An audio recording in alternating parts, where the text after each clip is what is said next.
Kemudian al-mu'anidatu wal istikbaru. Ini yang kedua. Kalau tadi membantah dengan cara batil, yang kedua al-mu'anidah ya, wal istikbar. Mereka menolak dan kesombongan yang mereka tunjukkan.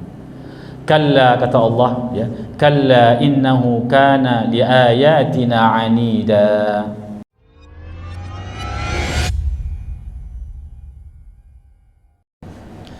Assalamualaikum warahmatullahi wabarakatuh.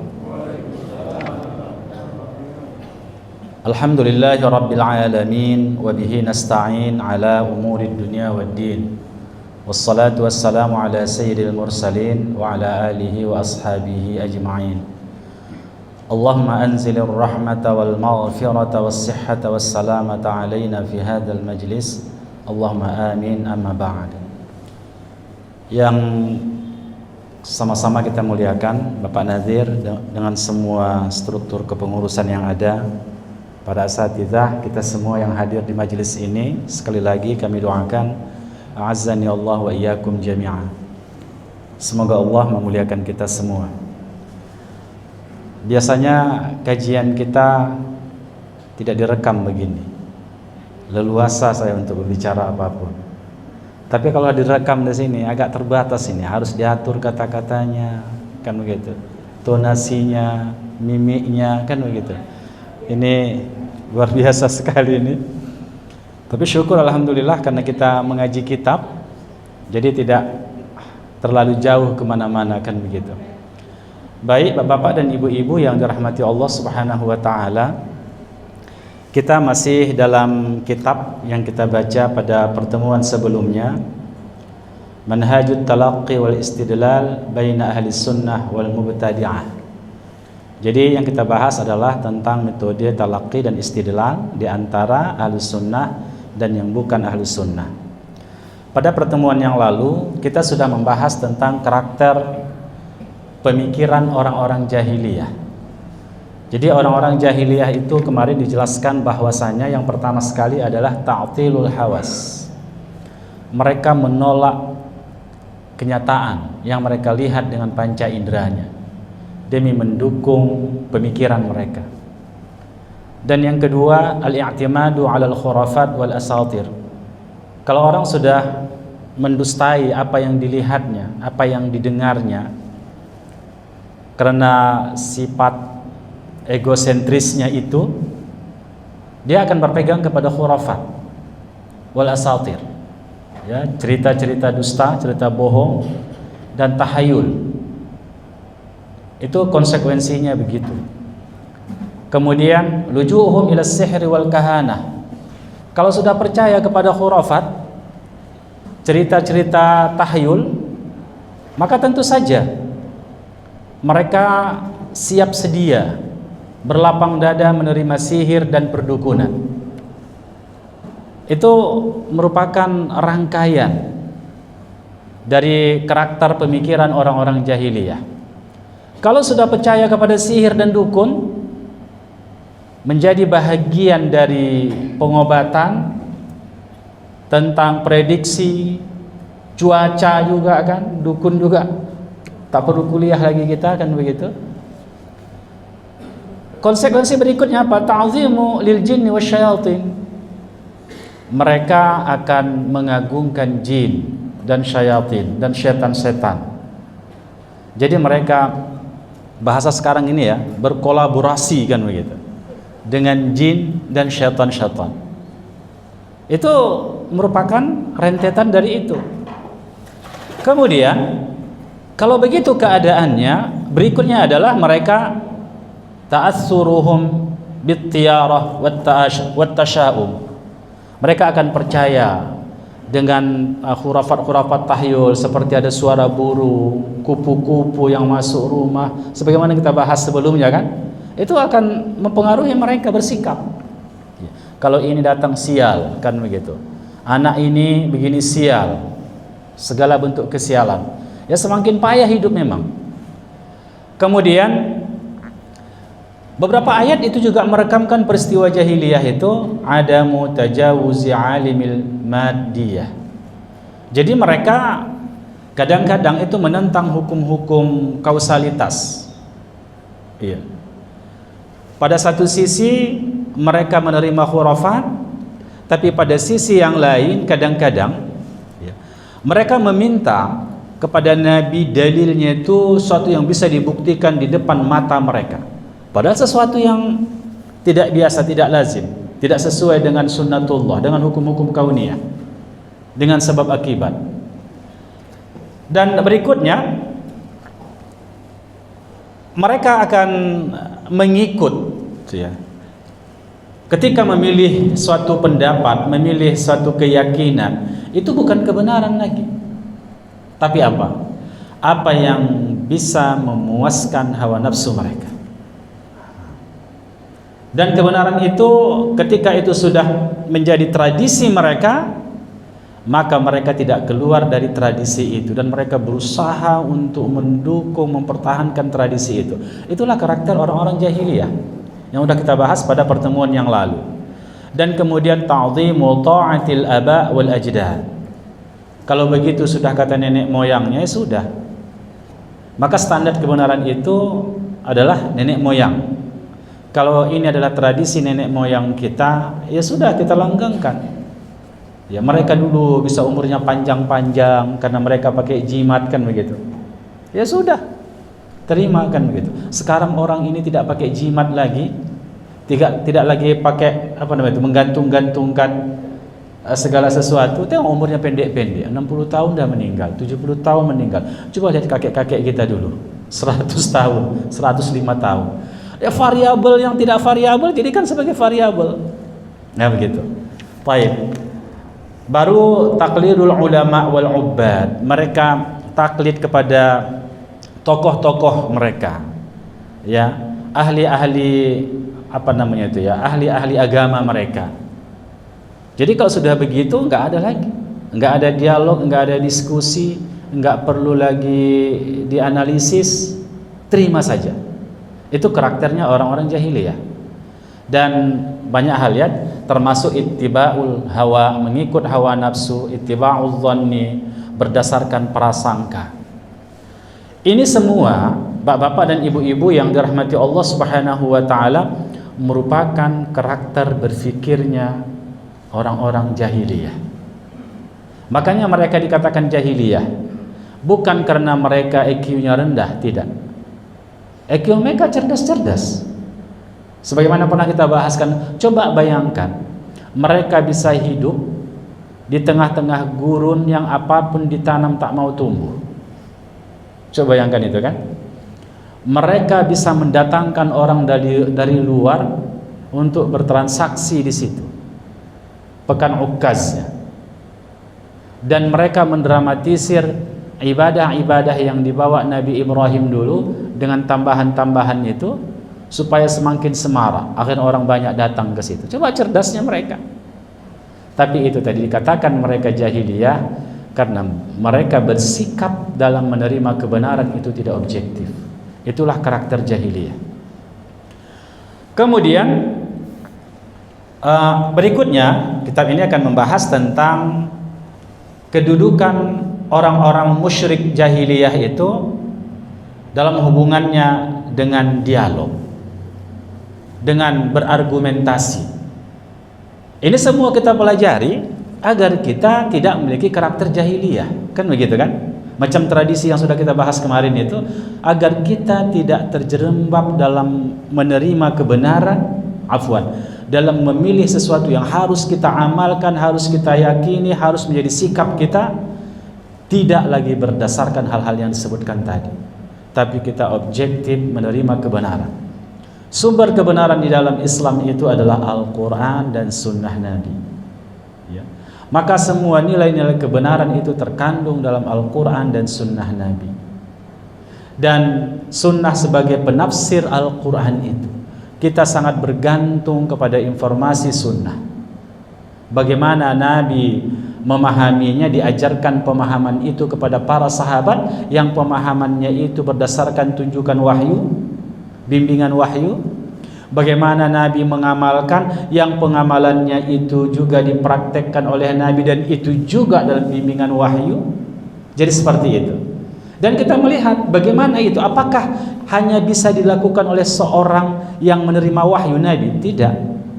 Tapi ternyata para sahabat juga melakukan hal seperti itu, dan lihat efeknya. Bahasa efeklah kita dulu ya. Lihat akibatnya, apa yang terjadi bagi mereka. Mereka hidup dalam lingkaran hayatus sa'adah, kehidupan yang bahagia. Baik. Kemudian bapak-bapak dan ibu-ibu yang dirahmati Allah Subhanahu wa taala, ini kedudukan orang-orang musyrik jahiliyah yang berhubungan dengan hujjah dan penjelasannya. Itu yang pertama direkamkan oleh Allah Subhanahu wa taala pada surah Ghafir. Ya, al-mujadalah bil batil atau al-mujadilatu bil batil. Mereka ketika beradu argumentasi, ya, ketika membantah, itu membantah dengan cara kebatilan. Misalnya firman Allah tadi pada surah Ghafir ayat 5, wajadalu bil batili liyudhidu bihil haqqa fa akhadhtuhum fakaifa kana iqab. Jadi mereka membantah dengan cara batil untuk menyelapkan, untuk melenyapkan dengan cara membantah kebenaran itu. Apa tujuannya? Untuk melenyapkan kebenaran. Mereka tahu benar itu. Orang-orang jahiliyah itu, sebagaimana dialognya Abu Jahal dengan temannya ketika mencuri dengar tentang bacaan Al-Quran Nabi. Mereka ada 3 orang. Ketika sahabatnya bertanya kepada Abul Hakam atau Abu Jahal itu, bagaimana pandanganmu tentang Muhammad? Lalu Abu Jahal mengatakan, siapa yang tak kenal Nabi Muhammad? Muhammad, dia seorang Al-Amin. Mereka mendengarkan apa yang dibaca oleh Nabi Muhammad, dan mereka tahu Nabi Muhammad tak pernah belajar membaca, belajar menulis, tak pernah belajar tentang syair, tak pernah Nabi. Tapi dia membacakan ayat yang luar biasa menusuk hati mereka. Susunannya seakan-akan adalah syair yang tidak tergantikan, yang tidak bisa ditandingi. Makanya Abu Jahal mengatakan bahwasanya dia mengakui Muhammad, tapi apa persoalannya di situ? Mengapa dia membantah Nabi Muhammad? Karena hanya masalah gengsi, kan? Maka dia membantah dengan kebatilan. Gengsinya bagaimana? Dia kan bangsa Jurhum, Bani Makhzum, Bani Makhzum.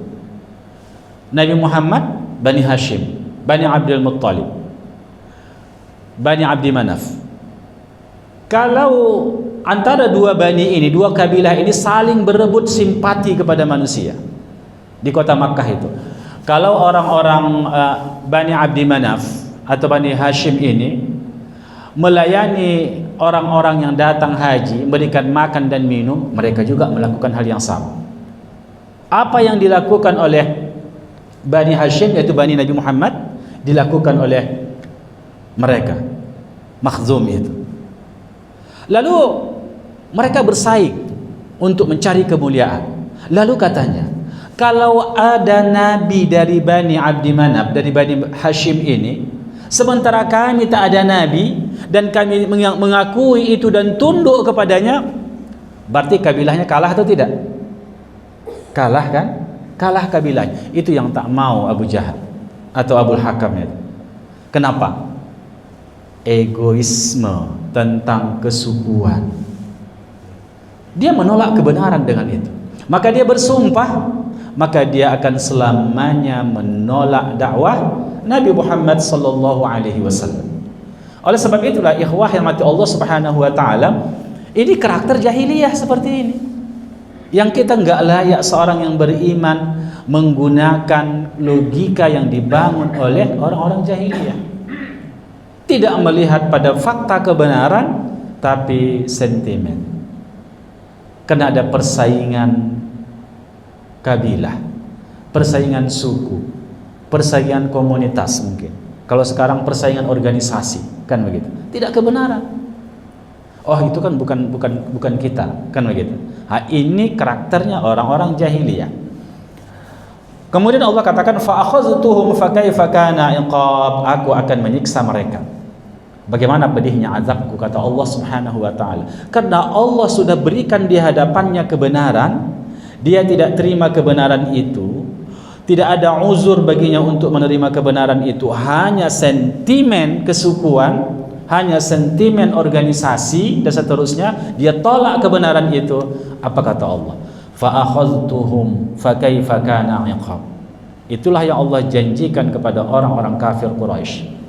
Coba lihat, apakah janji Allah itu hanya berlaku di akhirat? Berlaku di akhirat? Ternyata tidak. Sudah Allah cicil di dunia ini. Coba lihat bagaimana hinanya wafatnya Abu Jahal, bagaimana hinanya wafatnya Abu Lahab, Umayyah bin Khalaf. Coba lihat seperti apa. Utbah bin Abi Rabi'ah, Utbah bagaimana? Coba kita lihat, mereka wafat dalam kehinaan. Jadi kenapa? Karena Allah sudah berjanji fa kaifa kana iqab. Kemudian al-mu'anidatu wal istikbaru. Ini yang kedua. Kalau tadi membantah dengan cara batin, yang kedua al-mu'anidah ya, wal istikbar. Mereka menolak dan kesombongan yang mereka tunjukkan.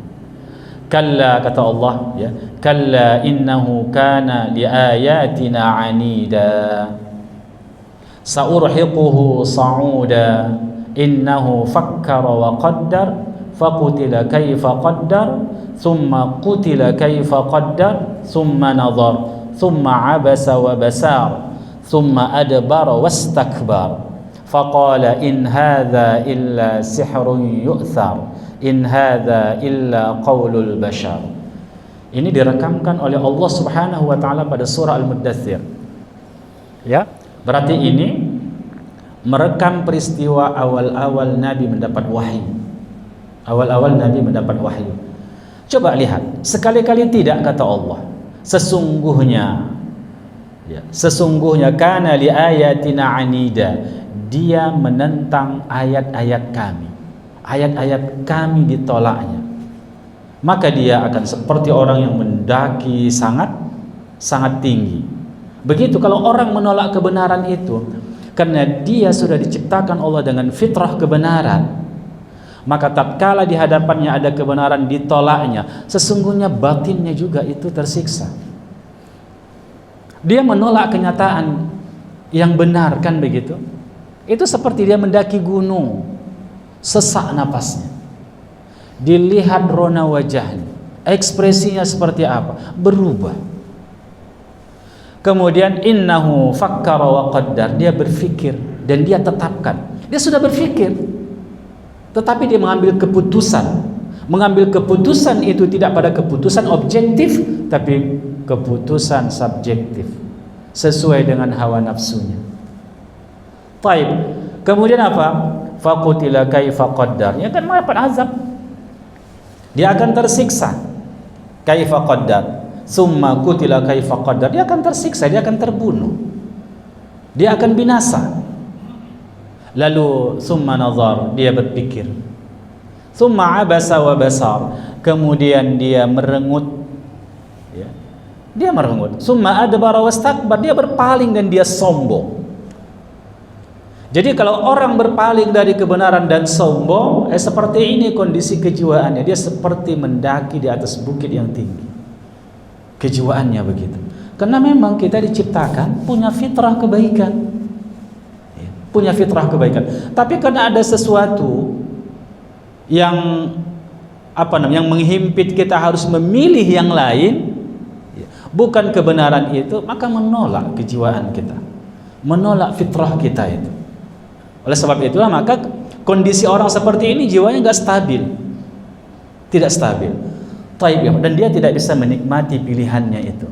Ini nggak ada hubungannya dengan pilkada ya, bukan masalah pilihan yang maksud sini, bukan itu maksudnya ya. Nggak ada hubungan sama sekali di sini ya.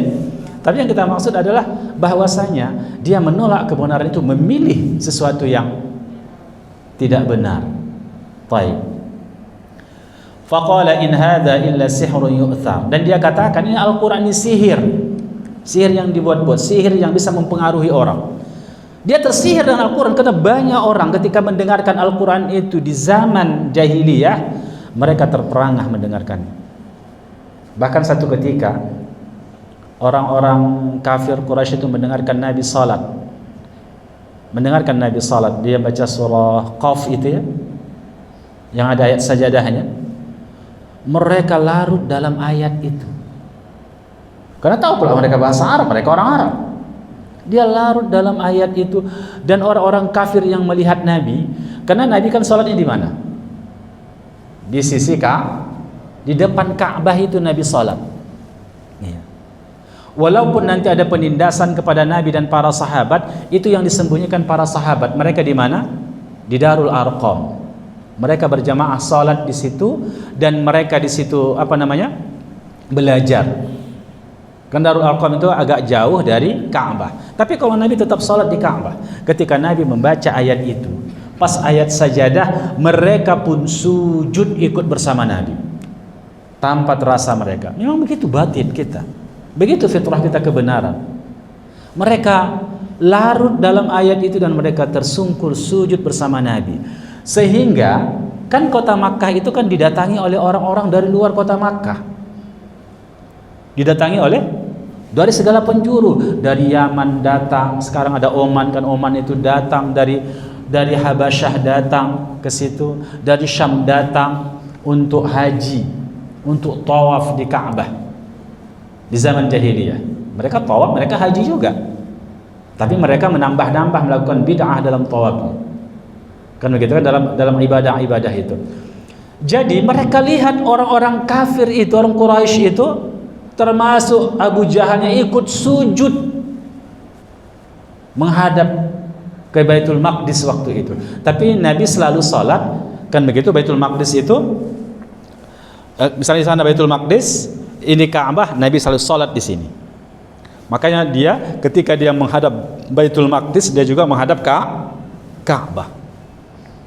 Jadi mereka sujud, maka tersiarlah berita bahwasanya orang-orang kafir Quraisy telah masuk Islam, ikut salat bersama Nabi sallallahu alaihi wasallam. Itu fitrah kita, itu fitrah manusia kepada kebenaran. Ikut salat. Sehingga apa? Para sahabat yang diungsikan ke Habasyah, ke Ethiopia itu pulang karena mendapat berita orang-orang kafir Quraisy sudah masuk Islam semuanya. Tiba-tiba dilihat apa yang terjadi? Tidak masuk Islam. Baru mereka tersadar, kan begitu. Baru mereka mengambil dalil, oh begitu begini kan ya. Biasalah itu kan menolak kebenaran. Ikhwah yang mati Allah Subhanahu wa taala, al-mu'anidatu wal istikbaru. Kemudian yang ketiga, al-juhdu bil haqqi ba'da zuhuri alamatihi. Mereka menolak kebenaran padahal sudah nyata tanda-tanda kebenaran itu ada pada mereka. Allah berfirman pada surah An-Naml, wajahadu biha wastayqanatha anfusuhum zulman wa 'uluwan. Ya, An-Naml ayat 14. Allah katakan, dan mereka menolaknya, menolak Nabi Muhammad, dakwah yang dibawa Nabi Muhammad sallallahu alaihi wasallam. Wajahadu biha wastayqanatha anfusuhum. Mereka menolaknya zulman wa 'uluwan, dengan kesombongan, dengan kezaliman dan kesombongan. Itu selalu dua, itu beriring. Kalau dia zalim, sombong, dan zalim ini selalu beriringan. Selalu beriringan antara tinggi hati, kesombongan itu, dan kezaliman. Padahal ya, wastayqanatha anfusuhum, padahal diri mereka meyakini apa yang dibawa Muhammad sallallahu alaihi wasallam, Nabi kita. Tapi kenapa? Mereka menolaknya tadi karena kezaliman mereka, karena kesombongan. Kenapa dikatakan zalim? Kenapa dikatakan zalim? Orang-orang jahiliyah itu, orang-orang kafir Quraisy itu zalim. Karena lawan zalim itu adalah adil. Adil itu i'ta'ul haq 'ala alladhi yastahiqqu bihi. Memberikan hak kepada yang berhak untuk menerima hak itu. Kebenaran itu haknya adalah untuk diterima, untuk diamalkan. Tapi mereka tidak menerima itu, mereka zalim terhadap kebenaran. Mereka tolak kebenaran itu. Seyoknya kebenaran itu mereka terima, mereka tempatkan dalam diri mereka, tapi mereka keluarkan dari diri mereka. Itu zulman. Zulman wa uluwan. Karena kesombongan mereka. Mereka tidak mau merubah tradisinya. Karena itu adalah status quo mereka. Mereka sudah habit dengan tradisi itu. Mereka berbangga-bangga dengan tradisi itu, maka mereka tolak. Wajahadu biha, ya, wastaiqanatha anfusuhum zulman wa uluwan. Padahal mereka meyakini kebenaran. Ini karakter orang jahiliyah. Makanya lawan dari sifat ini apa? Uluwan itu tawadhu dan adil. Makanya kita orang yang beriman selalu diperintahkan untuk berlaku adil. I'dilu huwa aqrabu littaqwa. Kan begitu kan? Qa'iman bil qisti. Selalu Allah firmankan tentang keadilan. Bahkan istilah keadilan itu tidak adil saja, banyak bentuk kata-kata yang bermakna adil di dalam Al-Qur'an, termasuk al-qistu itu, berlaku adil. Kemudian apa? Uluwan apa lawannya? Tawadhu, yaitu merendahkan diri kepada kebenaran. Kalau kita memang udah menemukan kebenaran itu, sudah tawadhu. Itu menunjukkan hati kita bersih. Itulah yang dilakukan oleh Abu Bakar, Umar, Utsman, Ali, Umar ibnul Khattab. Coba lihat bagaimana Hamzah. Iya, ini tokoh-tokoh penting, tokoh-tokoh besar di awal-awal keislaman. Iya. Kenapa? Karena mereka memiliki sifat tawadhu, tunduk pada kebenaran. Kemudian, ikhwah yang dirahmati Allah Subhanahu wa taala, فَإِنَّهُمْ لَا يُكَذِّبُونَكَ وَلَكِنَّ الظَّالِمِينَ بِآيَاتِ اللَّهِ يَجْحَدُونَ. Ini menggambarkan tadi tentang Abu Jahal itu. Sesungguhnya mereka tidak mendustakanmu wahai Muhammad. Mereka tahu tentang keturunan orang mulia. Mereka bahkan mempercayaimu, ya. Mereka menitipkan wadiahnya kepadamu ketika mereka safar. Engkau adalah orang yang terpercaya wahai Muhammad, kata Allah. Tapi apa? Mereka tidak mendustakanmu, tetapi walakinnadh dhalimina biayatillahi yajhadun. Mereka zalim kepada ayat-ayat Allah. Mereka mengingkari dan menolak ayat-ayat Allah. Kenapa? Ayat-ayat Allah yang dibawa oleh Nabi Muhammad itu merubah tradisi mereka yang mapan itu. Merubah status quo mereka. Merubah keyakinan musyrik mereka. Akhirnya apa? Berubah semua nilai-nilai kalau itu dirubah. Itu yang mereka tidak suka. Ya. Betapa banyak kita lihat ikhwah yang mati Allah Subhanahu wa taala. Ini cerita tentang ustaz-ustaz kita lah ya. Yang pada awalnya mungkin ya karena kurang ilmu atau memang tidak sampai informasi kepadanya, dia mengamalkan sesuatu yang tidak ada dasar sunnah. Tak ada dalil dari Al-Quran dan Sunnah Nabi. Mungkin hanya berdasarkan ijtihad. Lalu dihadirkan Sunnah Nabi ke hadapannya, dan dia terima itu. Dia terima manhaj itu. Dia berubah. Yang akhirnya apa? Ketika dia sampaikan mengoreksi amalan-amalan itu, maka dia dibenci. Kalau begitu yang dibenci apa? Yang apa yang disampaikannya, bukan dianya, karena dia pernah diterima dengan baik di situ. Bahkan diagung-agungkan. Tapi ketika disampaikannya, sesuatu yang disampaikan itu dia ditolak. Kalau begitu, mereka mendustakan dia atau mendustakan yang disampaikannya? Yang disampaikan. Itulah membuat penilaian orang-orang jahiliyah kepada Nabi berubah. Kenapa? Karena Nabi SAW menyampaikan tauhid, yang konsepsi tauhid itu asing bagi orang-orang kafir Quraisy. Mereka memang menyembah Allah Subhanahu wa taala, tapi juga menyembah Lata, Uzza wa Manata. Untuk apa? Untuk zulfa, untuk mendekatkan diri kepada Allah Subhanahu wa taala. Liqarribuna ilaihi zulfa. Jadi mereka menyembah berhala itu juga untuk menyembah Allah sebagai perantara, sebagai wasilah saja. Itulah yang disampaikan oleh Nabi, yang orang-orang kafir Quraisy itu menentangnya. Baik ikhwan. Maka Allah katakan, sesungguhnya mereka tidak mendustakanmu, tetapi adalah orang-orang yang zalim itu kepada ayat-ayat kami yajhadun, mereka menentangnya, mengingkarinya. Kemudian ikhwah yang dirahmati Allah Subhanahu wa taala, al-i'radu 'anil haq, berpaling dari kebenaran.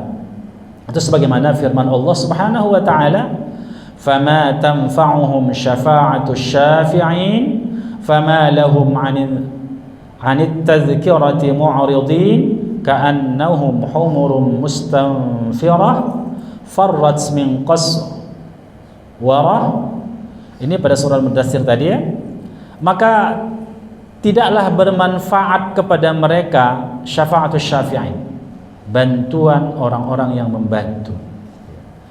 Mengapa mereka terhadap peringatan Allah itu berpaling?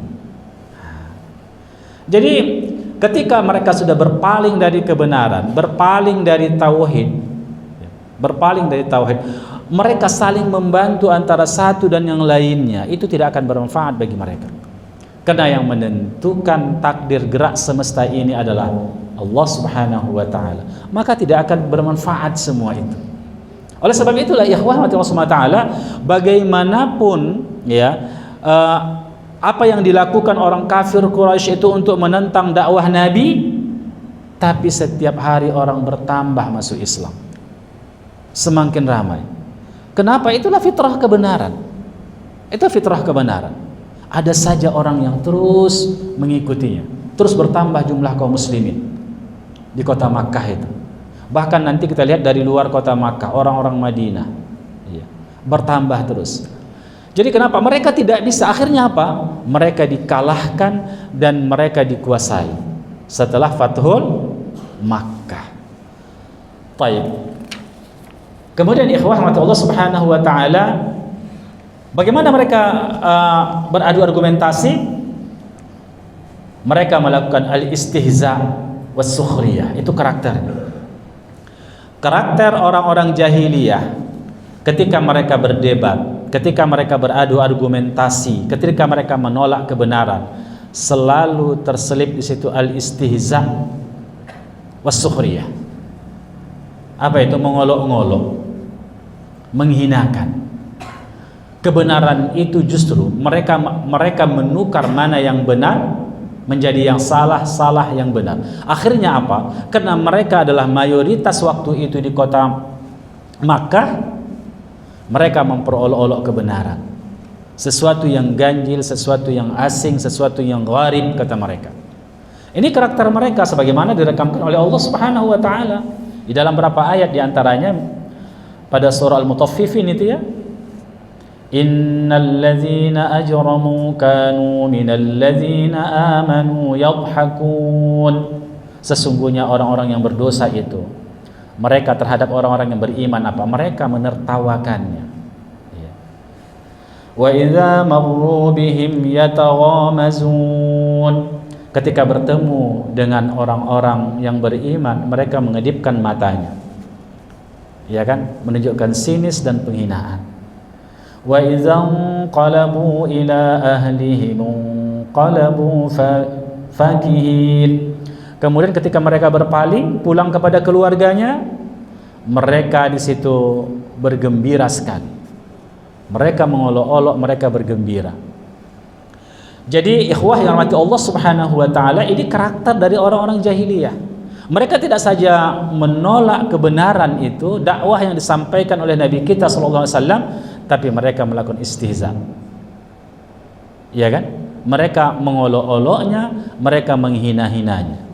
Entah sebutan apa yang mereka nisbatkan kepada dakwah Nabi sallallahu alaihi wasallam. Nabi dikatakan tukang sihir dan sebagainya ya. Kemudian yang keenam, istikhdamul quwwah fi muwajahatil haqqi. Mereka menggunakan kekuatannya untuk apa? Untuk menghambat dakwah Nabi sallallahu alaihi wasallam. Ini cara hukum sosial memang begitu, cara sosiologis kan begitu. Maka karena mereka itu mayoritas, karena mereka itu punya kekuasaan, mereka punya power, mereka gunakan power itu untuk menolak dakwah Nabi sallallahu alaihi wasallam. Oleh sebab itulah ikhwah yang rahmati Allah Subhanahu wa taala, apa yang mereka lakukan kepada dakwah para nabi? Coba kita lihat misalnya pada surah Ghafir.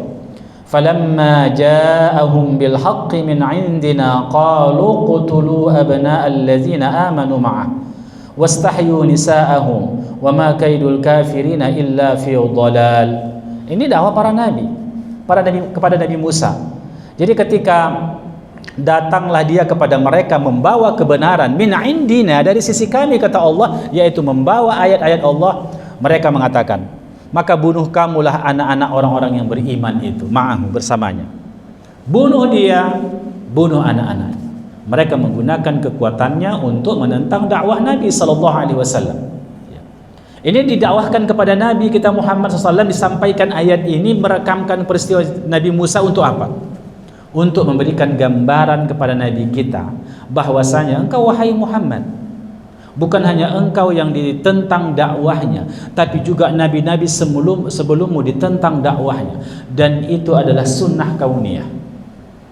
Tidak ada dakwah para nabi kecuali mereka ditentang oleh umatnya. Kenapa? Secara sosiologis, segala sesuatu yang sudah mapan kemudian itu mau dirubah, tentu ada perlawanan dari masyarakat. Ada perlawanan, dan itulah terjadi bagi para nabi. Nabi Musa dikatakan bunuh anak-anak mereka, dan dia juga. Kemudian biarkan hidup para wanita-wanita mereka. Wa ma kaidul kafirina illa fi dhalal. Tidaklah tipu daya orang-orang kafir itu kecuali kesesatan. Demikian juga bagaimana pada nabi yang lain, qalu bunu lahu bunyanan fa'alquhu fil jahim. Demikian juga pada surah Asy-Syu'ara, qalu la illam yantahi ya nuhu latakunanna minal marjumin. Coba lihat Nabi Nuh. Apa yang terjadi bagi Nabi Nuh alaihissalam ketika menjelaskan tentang tauhid, mengajak kaumnya untuk kembali kepada tauhid. Mereka mengatakan, kalau kau tak berhenti wahai Nuh berdakwah, kau pasti kami rejam, pasti kami bunuh. Direjam itu kan, tahu kan Pak? Rajam itu dibunuh sampai mati, dilempar pakai batu, ditanam hidup-hidup. Begitulah kata ancaman yang dilakukan oleh umat Nabi Nuh alaihissalam. Oleh sebab itulah makanya ketika kita berdakwah, tentunya dengan ikhlas kepada Allah Subhanahu wa taala, tantangan-tantangan seperti ini pasti ada. Kecuali kita mengikuti selera manusia, kalau katanya kata kita, apa yang menghibur mereka? Apa yang disukai mereka? Kalau dakwah seperti ini tidak akan ada penentangan.